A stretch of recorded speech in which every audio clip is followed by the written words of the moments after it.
Unsent. A worn-out, copper-plated penny, so faded I wasn't even sure a vending machine would still take it. After 30 years of service, that's all the company left me with. No farewell party, no thank you note, just a flimsy envelope thinner than a napkin with a handwritten message in black ink. Pension $0, $1. I thought I had been smart enough to guard against any injustice, but I was wrong. Not when dealing with someone like the new chairman, Maxwell Dorian. A man who hadn't even warmed the seat before stabbing me in the back with something he called a preliminary agreement. I laughed, not out of sadness, but because inside that envelope, no one knew I had already planted a time bomb. My name is Andrew Carter. I'm 51 years old. I joined Vantage Logic when I was 21, just a shy girl fresh out of community college with nothing but a secondhand computer and a few lines of code I'd written back in 9th grade. Back then, the company was a small office on the 3rd floor of an old building in West Chicago. No air conditioning, no swivel chairs. But there was one person who saw my value. Mr. Charles Dorian, the founder. He was the reason I didn't give up. When the world told me a girl without a degree would never build an enterprise-level system, he looked me in the eye and said, "Andrew, if you build this system, it belongs to you. We're only borrowing it." We shook hands. No lawyers, no paperwork. But a few weeks later, I received my first contract, with a handwritten note from Charles in the margin of the last page. The entire Vantage Core management system shall be considered borrowed software from employee Andrew Carter, until such time she withdraws or requests a transfer. A clause that seemed meaningless at the time, but 30 years later, it was the only thing I still had. I never planned to walk away, not until Maxwell Dorian took over. Max was only 20 years younger than me, but burning with ambition. When his father suffered a stroke and was hospitalized, Max became interim chairman. He had once been my intern, awkward but polite, always calling me Miss Andrew. Never expected the same boy who used to bring me coffee every morning would be the one to erase me from the company's history so ruthlessly. At 50, I was still healthy and sharp. Retirement wasn't even on my mind. But Max began a restructuring. Senior employees were slowly pushed out, reassigned to meaningless or ill-fitting roles. I was the last of the old guard left standing. The day I was called into the chairman's office, I sensed something terrible, but I didn't expect it to be so blatant. Max invited me to sit, poured me a cup of peppermint tea, the kind I used to enjoy every afternoon, and slid an envelope across the table. "Andrew, we really appreciate your contributions, but it's time for you to rest." I said nothing, just opened the envelope. Inside was a single penny and a copy of the old contract. Next to the line labeled pension was a handwritten note. $0, $1, as per original agreement. I looked up at Max. He smiled, but his eyes were hollow. "Nothing personal, just contractual. Hope you understand." I did. I understood that I had raised a wolf within my circle for years, and now it was grown enough to bite the hand that fed it. I left the office, no goodbyes. Just carried the envelope and walked straight to the systems operations room where I had spent my youth writing millions of lines of code. I met Claire, the only mentee I trusted. "It's time," I said. She nodded. Together we opened the master control interface. I typed the first line of code, then the second, then the third, a system that took years to build. But it only took an hour and a betrayed heart to wipe it clean. Maxwell Dorian didn't earn his seat through merit. He was floated up like a lifebuoy in a storm when his father, Charles Dorian, suffered a sudden brain hemorrhage during a board meeting last fall. The entire company staggered. Employees panicked, partners froze their contracts, and stocks plummeted. Then, Max appeared as a breath of fresh air, as internal comms put it. He stood on the grand stage, back straight, wearing a tailored suit, and read from a carefully prepared speech. "I know you're worried, but Vantage Logic will not fall. Starting today, we will innovate, evolve, and move forward. For the future, for technology, and for each one of you." Hundreds applauded. A few younger employees even chanted his name. I stood at the back of the auditorium, arms crossed, watching the fake smile on his lips. I knew the truth beneath that crisp suit. Max couldn't write a single line of code.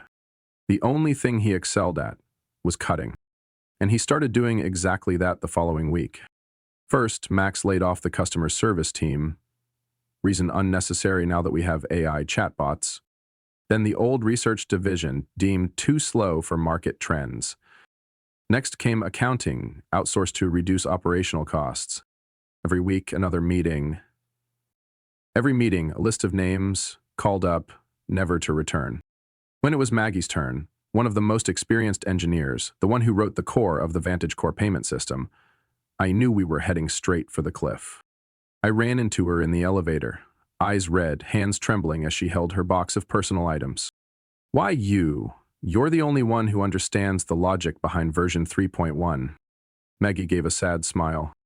It's not about competence, it's about age. I don't fit the youthful vision the chairman wants. She turned away, leaving me alone in the freezing hallway. A month later, my department had only 3 people left. Me, Claire, and a guy named Brian. A fresh grad Max hired without any technical screening. Brian was confident, well-dressed, and couldn't even check a basic server log. I gave him a simple task: write a script to log system errors automatically. After 5 hours and 3 syntax errors, he asked, "Miss Andrew, quick question. Is this happening because Python doesn't support Vietnamese?" I didn't know whether to laugh or bang my head against the wall. Claire kept quietly enduring it. Every time Max stopped by, he only spoke to Brian, laughed loudly, and patted his shoulder like Brian was the future of Vantage logic. As for me, I was completely ignored. No greetings, no eye contact, as if I were just some relic to be erased. 3 months after Max took over, the company was like a sinking ship. Staffing was unstable, productivity dropped drastically, and systems, quote, left untainted, began failing piece by piece. But instead of slowing down and reassessing, Max doubled down on cutting. This time, he went after the central management system, the brain that controlled all client data, contracts, orders, and payment chains. We'll be moving to a lower-cost cloud platform. We're working with an external consulting group. Andrew, can you hand over the code to them? I looked straight at his face for the first time in weeks. So I repeated, "Do you even realize that code is running on a framework I developed 15 years ago, and it's never been made public?" Max shrugged. "Just send it over. They're experts. They'll figure it out." Claire clenched my hand under the table. I stayed silent, but in my mind, I knew the countdown had started. That night, I sat alone in the systems room. I pulled out my first contract, the one with Charles Dorian's handwritten note. The line, "The Vantage Core system is intellectual property borrowed from Andrew Carter," now looked like a will. Max had no idea. He never even bothered to read the last page of the contract. But I knew, and I had kept the original document for 3 decades. The following week, I received a meeting invite from Max. Subject line, "Reviewing System Admin Rights." I closed my eyes, took a deep breath. It was time. The email came at 8:46 on Monday morning. The subject was blunt. Andrew Carter role reassessment. No CC, no clear sender, but I already knew who it was from. The meeting room was on the 12th floor, where I had once presented to the board 20 years ago, back when the company still used plastic chairs instead of imported Italian leather. This time the chairs were just as fancy, but there was no applause. I walked in. Maxwell Dorian was already seated, half-tilted Starbucks coffee in hand, eyes glued to his phone screen. No assistant, no HR rep, just me and him. "Please, have a seat, Ms. Andrew." His voice was as light as air, the kind of lightness that comes before a storm sweeps everything away. I don't need coffee, and I don't have much time. What did you call me up here for?" Max slid a brown envelope across the table. It was thinner than a flyer. "We recognize your contributions, but it's time for the company to make innovative moves. You understand, it's not personal." I opened the envelope. A shiny 1-cent coin rolled out onto the table, spinning once before lying flat. Like a bad joke. Along with it was a copy of my original employment contract. yellowed and smudged near the bottom, but I still recognized that handwriting. Pension $0, 1 cent, written in slanted black ink right below the section titled Post-Termination Benefits. Max looked up, smiling with the satisfaction of someone who thinks he just cornered a criminal. According to the contract, this is the full pension you're entitled to. I gripped the envelope, not because of the worthless coin, but because he actually thought he was clever. You really think you can kick me out with this and not get any pushback? I trust you'll act professionally. Pack up and leave as stated in the agreement. I believe you remember it. His voice now sounded like a sermon from a fraud. I chuckled softly, not out of sadness. Are you sure you want to go by that contract? Absolutely. I stood, pocketed the coin. Good, then we'll do everything exactly by the contract. I walked out of the room without looking back, the glass door shut behind me like a verdict. I didn't return to my desk. Instead, I headed straight for the systems operations room, where Claire was already waiting. When she saw my face, she didn't ask anything. It's time, isn't it? I nodded. Claire sat down, opened the internal system interface. I logged in using the original root access code, the one only I knew because I had designed it myself from day one. At the same time, strange things started happening across the company. The marketing team couldn't send emails. The accounting department lost access to invoice records. The printers in the boardroom stopped working. The internal network slowed down, then crashed completely. And then, the first scream echoed from the 10th floor. The system's down, we can't access anything. The internal phones rang off the hook. Meeting rooms descended into chaos. A few techs scrambled down the hallways. And right at that moment, Maxwell showed up at the door of the systems room. His eyes widened when he saw me and Claire sitting there, calm as if we were sipping afternoon tea. What the hell is going on? I turned to him, calmly. I'm just following the contract. What do you mean? You told me to pack up and leave. I'm cleaning up. And, per the clause in the contract you handed me, the system is not company property. It's borrowed, and I've decided to return everything. Max went pale. You can't do this. I tossed the contract copy on the desk in front of him, pointing to the handwritten line beneath Charles Dorian's signature. System licensed temporarily from employee Andrew Carter. Transfer or modification requires written consent. Max stammered. No, this can't be happening. I'll believe it. And if you're thinking of calling a lawyer, just remember the original contract, along with all the source code backups, is stored somewhere safe. Claire stared him down, enunciating every word. You can't erase memory, but we can erase everything else. 30 minutes later, Maxwell was pulled into an emergency meeting. The board of directors was absent, but senior staff had already begun to panic. I stood up and adjusted my jacket. Claire, prep the final backup for me. We're about to end this chapter. She nodded. The final one. But not the final for everything. A new chapter's coming. I smiled. Exactly. And this time, I'm the one writing it. Everything had been planned in advance. Every line of code, every file, every subsystem I'd built over 3 decades. Each had hidden locks, custom encryption, and, most importantly, all under my sole control. Maxwell Dorian thought that signing one document was enough to wipe out 30 years of my work. But he forgot. Coding wasn't all I did. I built the very backbone of Vantage Logic. I returned to the systems room just before noon. Claire was already waiting. She didn't ask anything, just quietly handed me a cup of black coffee. No sugar. No cream, just the way I always drank it during all-night coding sessions. I think it's time, I said, glancing at the wall clock. I'm ready, Claire replied, her voice calm, eerily calm. We opened 2 primary servers in parallel. One controlled the CRM system, where all client data was stored. The other managed the payment pipelines, contracts, and internal communication flows.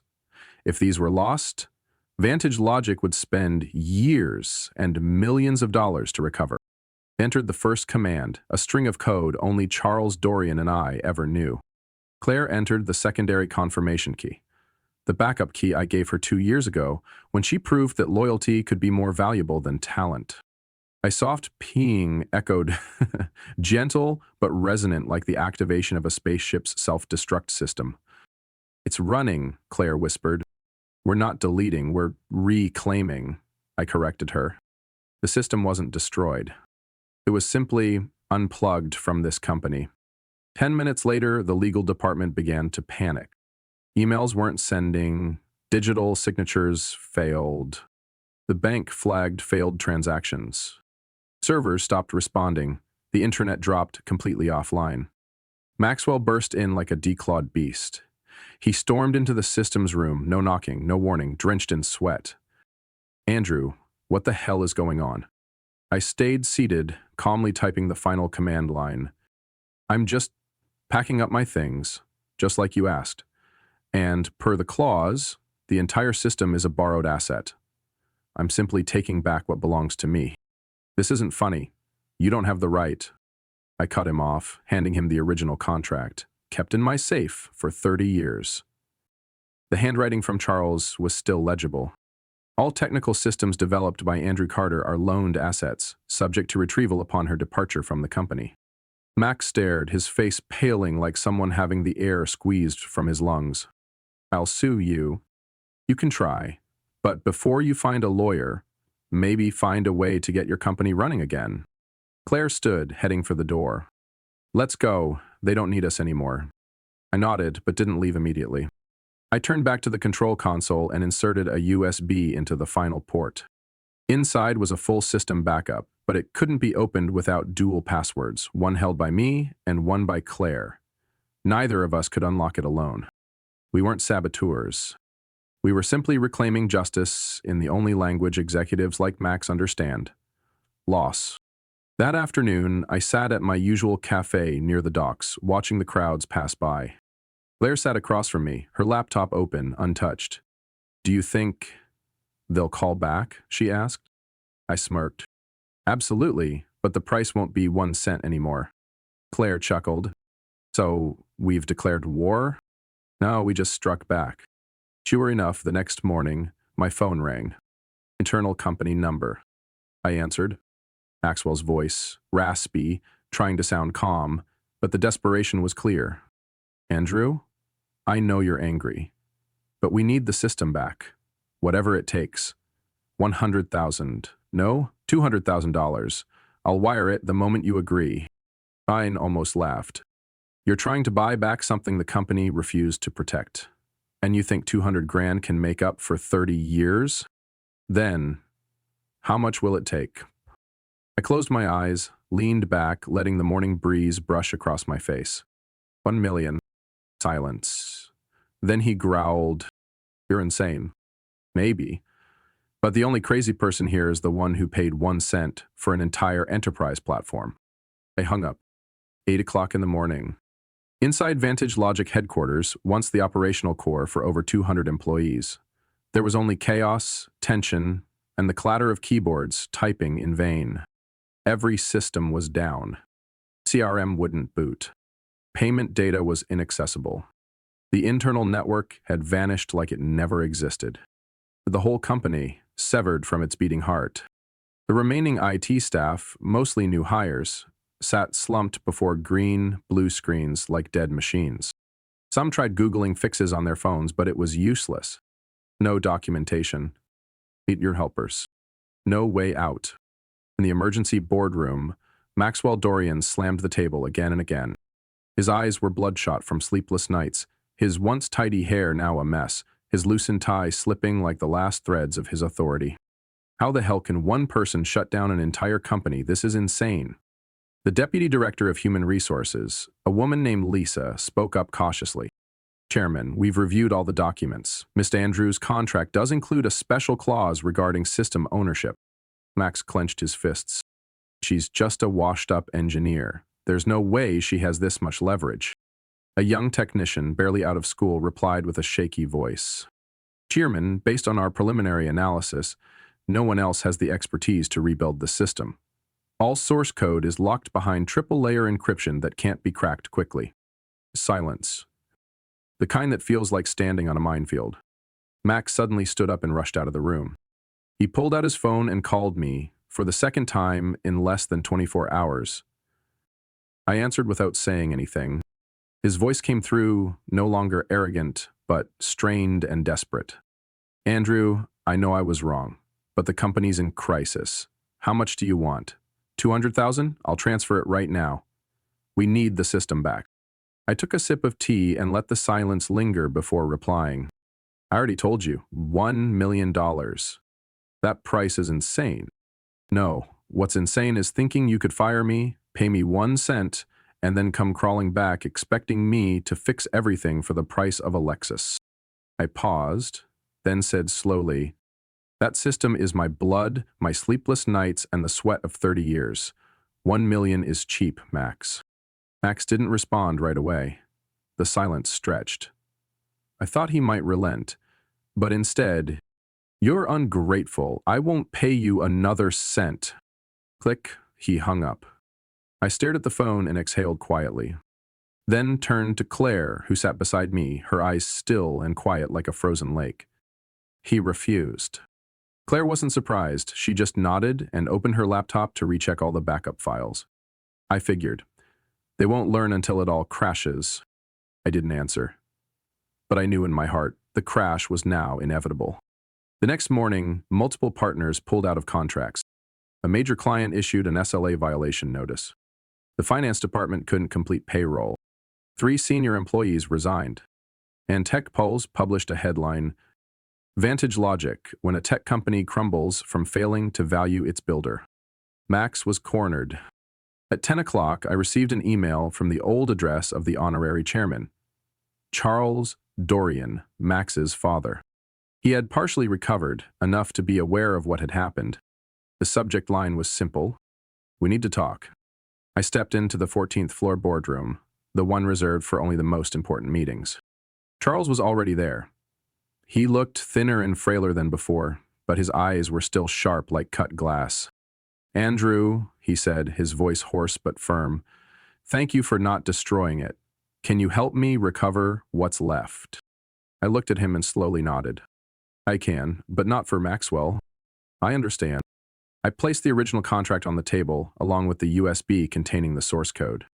All I ask is that you return as honorary chairman, I'll restore the system entirely, and I want a new contract. The system will be bought at the price I named, and Claire will be my successor. Charles smiled, the first real smile I'd seen from him in nearly a decade. Ugh. Friday, 8 o'clock in the morning. The entire company was summoned to the main auditorium. No advance email, no scheduled meeting on the calendar, just a short note taped to the front of the lobby bulletin board. Special announcement from honorary chairman Charles Dorian. I arrived early and stood in the back. Claire was beside me, her face calm as if she had known all along this would happen. 10 minutes later, the grand doors opened. And he walked in. Charles Dorian, the founder. The man who once built Vantage Logic from a dusty warehouse and a single outdated workstation. He was no longer the towering icon of old. His hair was grayer, his gait slower, but his eyes were still sharp as steel, and each step echoed like the final judgment on a series of foolish mistakes. Maxwell sat in the front row. His face was pale. Even the expensive suit he wore couldn't hide the nervous tremble in his fingers. Charles didn't look at his son right away. He walked straight to the podium. I stood there in silence for a moment. Didn't say a word. The entire hall was dead silence. Hundreds held their breath. Finally, he spoke, his voice rough but clear. Sorry. One sentence, but every head turned. I'm sorry for trusting the wrong person, for handing over this company to someone who wasn't ready, wasn't worthy, and didn't understand this one truth. The most important part of a business isn't profit, it's people. Maxwell shot to his feet. Father, I tried. Charles raised a hand to cut him off. Sit down. His voice wasn't loud, but no one dared disobey. Maxwell slowly sat, eyes fixed to the floor. Charles turned to the board seated to his right. I've received the full report from Andrew Carter. I've reviewed all the documents. The best people in this company were removed, the operating system was abused, distorted, and ultimately collapsed due to blind arrogance. We lost millions of dollars, credibility, clients, all to satisfy the ego of a man who has never written a single line of code. I watched Maxwell shrink into himself. There was no fight left in him, no smug pride, only collapse in every sense of the word. Charles continued, his voice low but commanding. Effective immediately, Maxwell Dorian is demoted. He will no longer serve as chairman. He will have no say in strategy or operations. Instead, he will work in the customer service department, the only place where I believe someone like Maxwell can learn what it means to truly listen. Gasps spread like static. The entire hall erupted in silent shock. Maxwell looked up, face flushed red. You want me to be a customer rep after all this? Charles didn't respond right away. Then he looked straight into his son's eyes. Yes. And if you refuse, the doors of this company will be closed to you forever. You're not being fired, but you'll have to start from the bottom like the rest of us once did. Maxwell clenched his jaw. Then, with no other choice, he lowered his head and nodded. Slowly, shamefully, but without resistance. The meeting ended. The board of directors voted to pass the decision within 10 minutes. I was called into a private meeting. Charles offered me a seat for the first time in over a decade. Andrew, he said, voice low, you did what no one else had the courage to do. I owe you. Not just an apology, but the future of this company. I shook my head. I only reclaimed what should have been mine, and protected the ones who were being buried, just because of a name. Claire is the future. Don't let anyone repeat that mistake. Charles smiled. Would you consider coming back as executive vice president? I looked at him, not answering immediately. Part of me wanted to say no, to leave and use my knowledge to build a new empire. But then I thought of Claire, of Maggie, of the dozens of talented people pushed aside just because they didn't fit Maxwell's mold. I nodded. I'll come back, but this time, I'll do it my way. Charles gently squeezed my shoulder. That's the best thing Vantage Logic could hope for right now. On my way out of the meeting room, I saw Maxwell walking by, wearing a t-shirt with the customer service logo, clutching onboarding paperwork, face emotionless. I didn't stop. I didn't smile. Because I knew the deepest form of revenge is when someone who once looked down on you is forced to start over under a title they once deemed invisible. Late afternoon. The lights on the tech floor were already on. Claire and I were the last two left in the quiet room. Once the brain center of the whole company, now with a new plaque mounted outside the door. Systems Operations Senior Supervision. Claire was reinstalling the core code we had safeguarded. After nearly a week of blackout, Vantage Logic was getting ready to run again. But just before she typed the final recovery command, she looked at me and slowly asked, Andrew, there's still one thing I don't understand. I looked up, tilted my head. What is it? The line 10 cents in the old contract. Why did you leave that there? I thought it was a clerical error, but it doesn't seem like it, does it? I was silent for a few seconds, not because I was hesitant, but because it had been so long since I'd told anyone. I leaned back in the chair, the computer fans buzzed softly in the background. Outside the window, Chicago was fading into a blurred sunset, like an old memory. It wasn't a mistake, I said quietly. I wrote it. Claire's eyes widened. You, but why? I sighed, then began. In 1993, I was a 19-year-old girl living in a cramped apartment with a single mother and two younger siblings. I didn't go to college, I didn't have stable internet, but I had an old gateway computer I bought from a clearance shop, and I loved it like it was the only thing that understood me. I didn't have friends. All through high school, I was the weird kid, always sitting in the back, never talking, never partying, never invited to prom. Every night, I locked myself in my room, programming and sketching system diagrams on scrap paper. One day, my mother's only friend, Charles Dorian, came by. He had been close with my father before he passed away. Charles happened to notice the designs I'd left on the dining table. He picked them up, studied them for a long time without saying a word. The next day, he returned with an IBM laptop and a strange offer. Andrew, Do you want to work for real at a real company with your own code? I thought he was joking, but he brought me to Vantage Logic at the time, just 3 rented rooms in an industrial park on the edge of town. That day, he didn't ask for a degree, he didn't want a resume, he just said, "If you can build an order management system within a week, it's yours and we'll use it." I did it. In 6 days. Charles didn't say much, he just placed a contract in front of me, my first ever. I remember it clearly. That day it rained hard. I sat in a freezing meeting room, staring at the numbers. A salary of $2,700 a month, far beyond my family's income at the time. Honestly, I was terrified. I thought I didn't deserve it. I was 19. I hadn't gone to college. I'd never held a real job.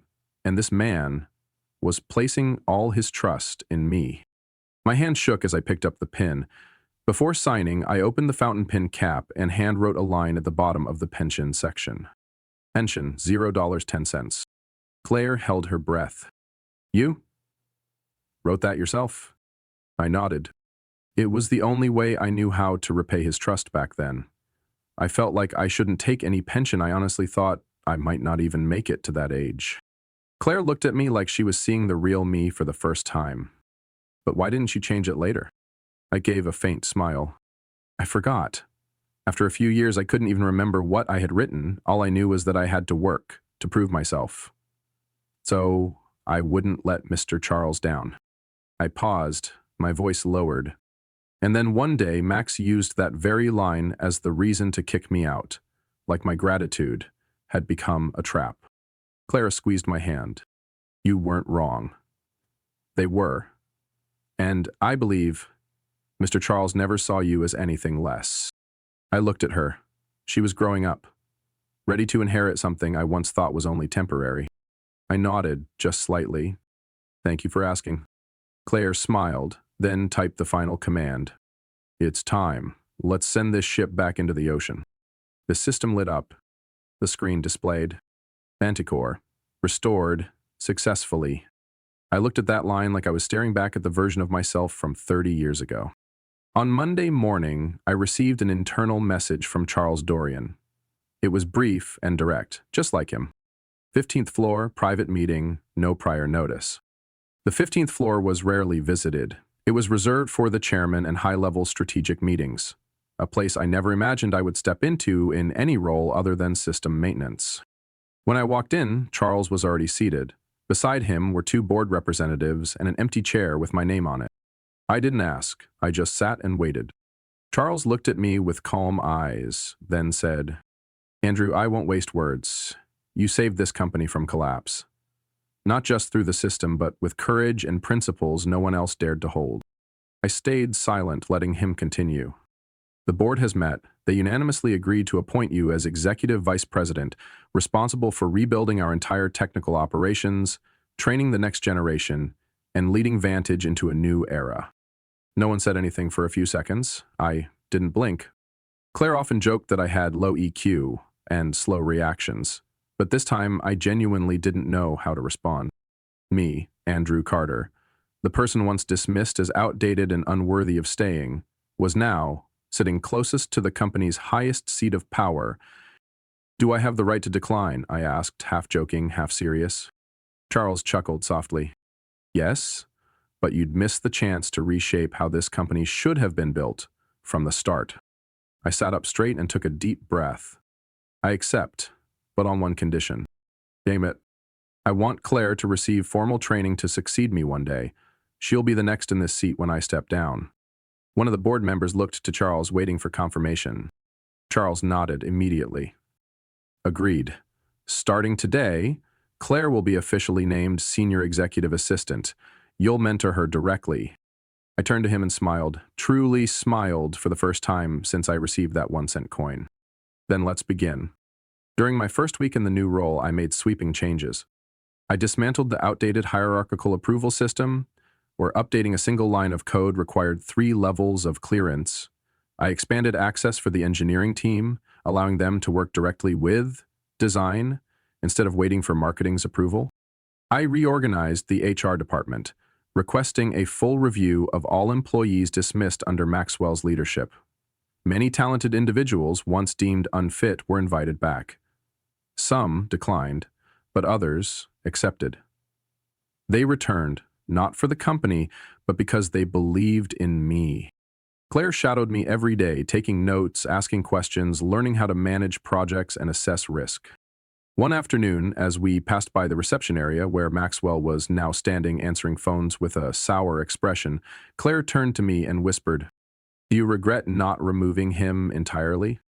I looked at Max, not the arrogant man from months ago, but an employee learning to say, "Sorry for the delay," to customers. I shook my head. No. The best lessons don't come from punishment, but from making someone live with the consequences they created. 6 months later, Vantage Logic was named Most Remarkable Turnaround Company of the Year by Tech Review. Revenue recovered, employee turnover dropped to its lowest point in a decade. And what made me proudest? My name, Andrew Carter, was no longer just in the source code. It was printed clearly on the company's executive board, right below the honorary chairman. That afternoon, I sat alone in my office. On the desk was the old envelope, still holding the 1-cent coin, a keepsake I had never thrown away. Claire knocked and entered with 2 cups of hot tea. She set one down and asked, "Why do you still keep it?"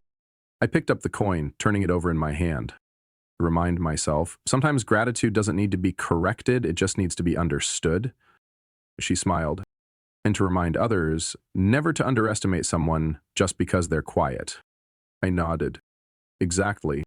As the sunset lit up the room, I looked out the glass window, over the expanse of Chicago beneath me. I was once a nameless girl, considered too old, too silent, too easy to overlook.